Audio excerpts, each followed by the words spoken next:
Welcome to Newsday Tuesday. We're back here bringing you all the news you need in one place. I'm your host, Andrew Foster, and I'm joined by a range of co-hosts this week. Mr. Sivia, Mr. Thomas, and Mr. Crabtree, all bringing you the news you need from around the world. Mystery, intrigue, what could it possibly be this week? Well, I bring you news from across the Atlantic that possibly Bigfoot has been sighted. Yes, this hairy Chewbacca right here might have been spotted wandering just in the open countryside, just by the side of a road. Yes, there has been a viral, massive blowout as a video has taken the internet by storm, clearly showing Bigfoot by the side of a road. However, I'll leave it up to you to decide if you think this is real or if it could be a hoax.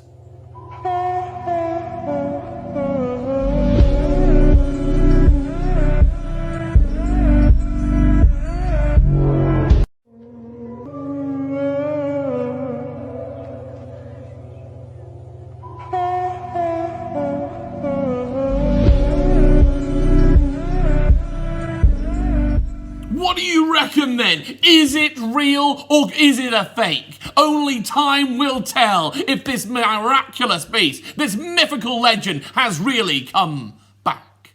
Skill, patience, the ability to be calm in all situations. A game that has tested many a person over time. This week, a world record in the monumental proportions that is Jenga. This week, we take you to Canada with a world record that sees this bricks in action being used to build the biggest possible tower without it falling down. Yes, we're going to see Jenga at a world proportionate level. Yes, a boy called Aldwin Maxwell has managed to break a world record building the biggest tower possible using Jenga blocks. But there was a twist, ladies and gentlemen. He had to make sure the whole thing was built just on one vertical block. Everything needing to be stacked on top of this block one at a time. It took him a long time, but you must see this fantastic effort in this video now. Hi, my name is Alden Maxwell. I'm from Salmonum, British Columbia, Canada, and I'm 12 years old. I'm attempting to break the Guinness Book of World Records for most Jenga blocks stacked on one vertical Jenga block.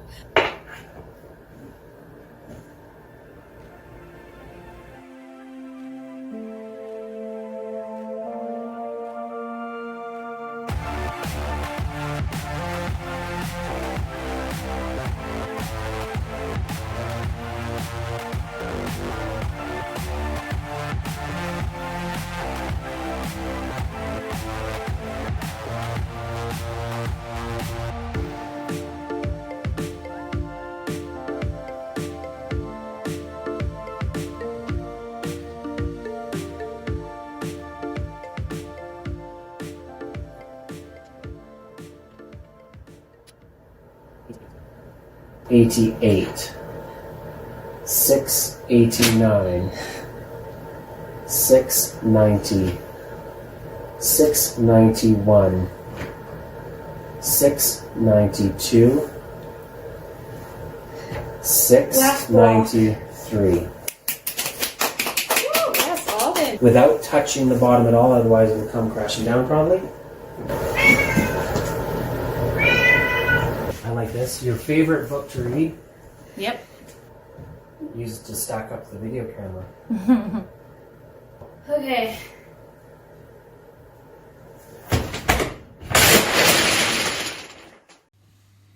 Incredible action we see there, and that was a world record in the making. Yes, 693 Jenga blocks stacked on top of a single one, breaking the previous record by well over 100. Congratulations there to Aldwin. Now to national news. Yes, America may have Bigfoot, but the United Kingdom goes one better. Yes, there is a mystery, a legend swimming around in Scotland. Yes, twice sighted this year already. I'm talking about Nessie. The Loch Ness Monster is back. 2 sightings already in January. First by an American and the second by a veteran Nessie hunter. In both occasions, a classic black V-shape was seen disturbing the water of Loch Ness. Once caught on video, you can just about make out the movement of this legendary beast.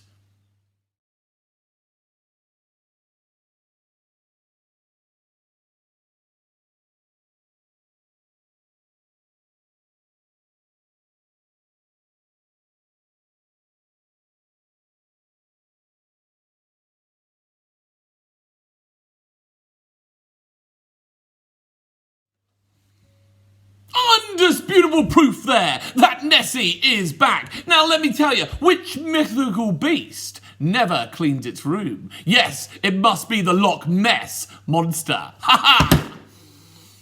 This week, we're asking the general public to keep their eyes peeled. Yes, a crime has happened. A kidnapping of all things. The police need you to keep your eyes out for Alan the police officer. Yes, Alan the police officer has gone missing. He's disappeared from his post. He works in Aberdeenshire, where he was guarding a village trying to get everyone to slow down to 30 miles per hour. But he's gone missing. Can you believe it? Well, don't panic too much. You see, it turns out Alan is a mannequin. And this mannequin was guarding the edge to this village, making everybody slow down to 30 miles an hour. Now, believed in a prank, Alan has gone missing. Unbelievable. Yes, he was protecting the A93 and stopping people from speeding. But there one moment, gone the next. The people of the local village are calling for your aid. Can you possibly spot Alan? And if you do, can you help return him? Because Alan's needed back at his post, because it's a very chilly day out there and we need everybody to put on the brakes. Can you take the heat for Salisbury Hospice? Well, now's your chance. Salisbury Hospice is looking for a team of daredevils to walk 15 feet over hot coals. It is the hospice's 40th anniversary and they will be hosting the event on the 11th of June in front of Guild Hall.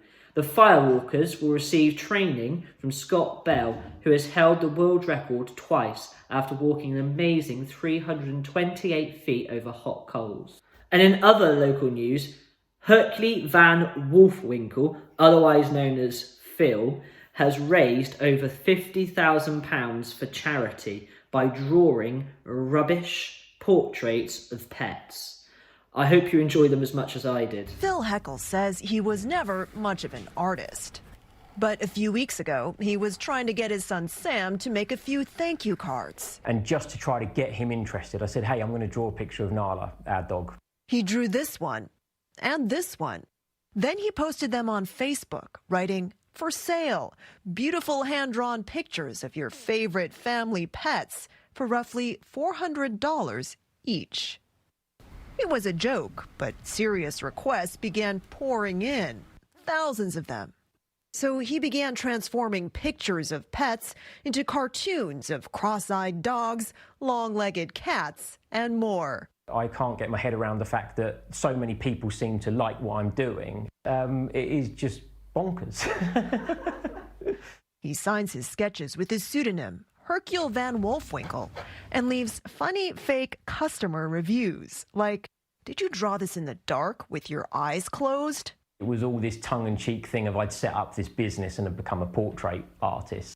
But when people offered to pay for their pet portraits, he asked them to donate instead to a local homeless charity. End local homelessness. So far, he's raised more than $45,000. Why do you think people like your drawing so much? I don't know. I mean, I think the honest answer is they make people smile. And so there's not a lot to smile about at the moment. One man even turned Hercule's drawing into a tattoo. There's no going back from that. And it was a terrible picture as well, but I guess it was his dog. Hercule may not be the best artist in the world, but he might be one of the fastest.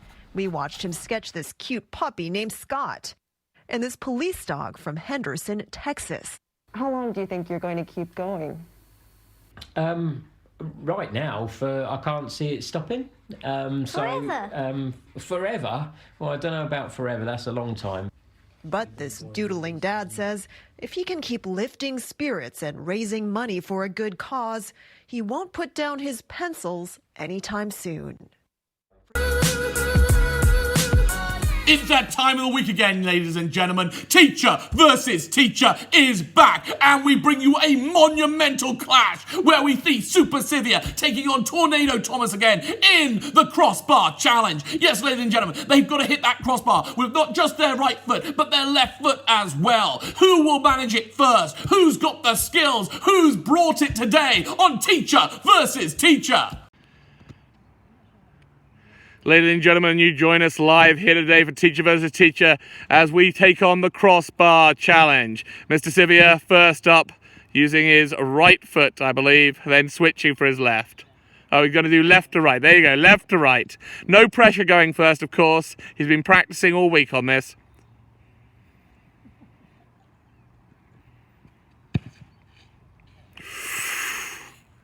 Mr. Thomas said it wasn't bad. I'm not sure exactly what to measure against. I feel like he felt that could have gone better for him.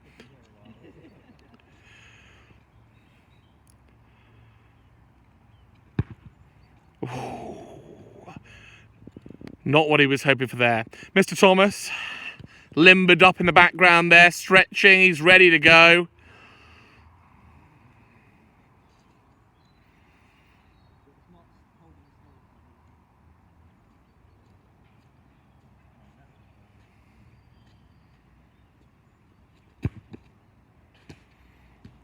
That's a beautiful goal. Not what we were aiming for, but a beautiful goal, nonetheless.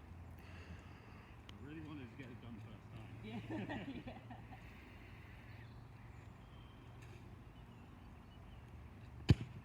time.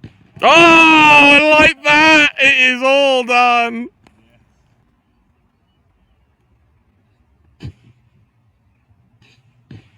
Oh!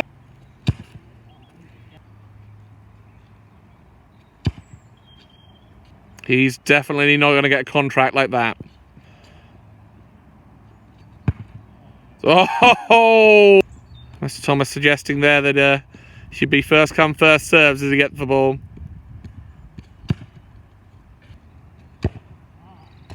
Beautiful shot.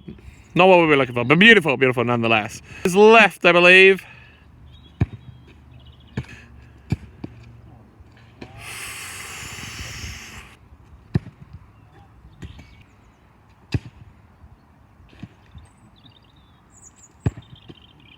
The crowd is electric here as Mr. Sylvia goes for his next shot. Oh, and he gets it! It's one apiece! It's one apiece! His next shot. Oh, and he gets it!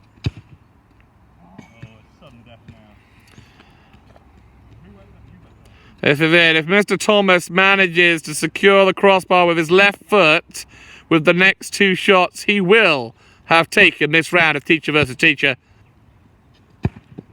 Oh.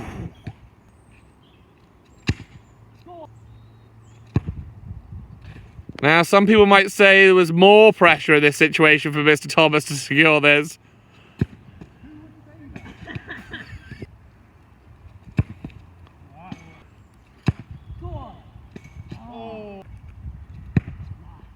Nope, totally fluffed it.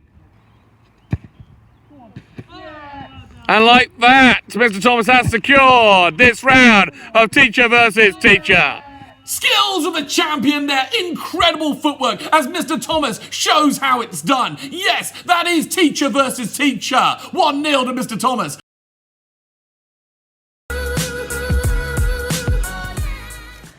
Hello, I'm Sarah Wilkinson and I'm the new head teacher at Pembroke Park Primary School. I'm recording this from my office today on the 1st of February, my first day. And so far I've had a wonderful morning meeting the children who are coming in from our key workers and our vulnerable families. I've met the staff and I'm very much looking forward to getting to know all of you when school reopens. It's a very strange time to be starting a new job. As you know, the school is closed to most pupils and that means that I'm not able to come into classrooms and see all of you and get to know all of you in the way that I would like to.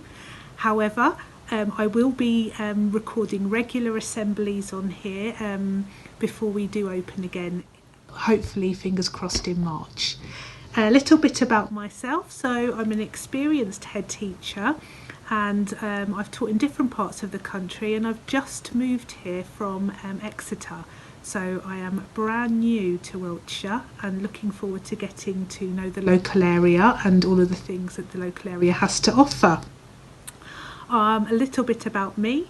I absolutely love to bake, particularly cupcakes. And I am very much into music. I'm very musical, and I play quite a few instruments, and I'm looking forward to sharing some of that with you in the assemblies that I'll be broadcasting. I also absolutely love singing, and in Exeter I was in a choir, and I'm looking forward to joining a choir here when things reopen again. So that's just a little brief introduction on me. Like I said, unfortunately, due to the school closure, I'm not able to meet you all as I would like to, but I am here in school every day. So parents and carers, if there's anything that you want to discuss with me, then please do contact the office and make a telephone appointment with me, and I'll be really pleased to be able to have a conversation with you in that way. I look forward to meeting you all in person in the near future, and look forward to the exciting future at Pembroke Park Primary School. Thank you. Okay, so this week on our digital doodles, we're going to take a trip back to 1990, and on this day, February the 2nd, the South African president lifted the 30-year ban on the African National Congress, which meant that Nelson Mandela, a very famous man in South Africa, was released from prison. So that's who I've decided to draw today. As you can see, I've sort of mapped out where his eyes are, just about working out where his nose and mouth are going to go, as you can see there. Just adding a bit of detail and adding the eyes in. Now, when you come to drawing the smile, most people sort of think that the top line of the smile is the bit that dips, but actually the top line, when you're smiling, goes quite straight because it stretches out, and then you're going to dip down underneath the mouth to make him look like he's got a nice big smile. So that's what I'm going to move on to now. There you go, you can see, so it's a much straighter line, and then a dip underneath, giving him a nice big smile. Okay, adding a few more details to his forehead. He was quite an old man when he died, so got a few wrinkles on the head there. Adding in a nice shirt, and we'll talk about that a little bit more later. And he had some short wavy hair, so we can start adding bits of detail and finishing off the hair there. Now the one of the things I remember Nelson Mandela for is having pretty extravagant shirts. He always liked to look good, so I'm going to give him a nice floral pattern on his shirt here. Just trying out a few different things and building up some layers.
And there you have it, our finished picture of Nelson Mandela.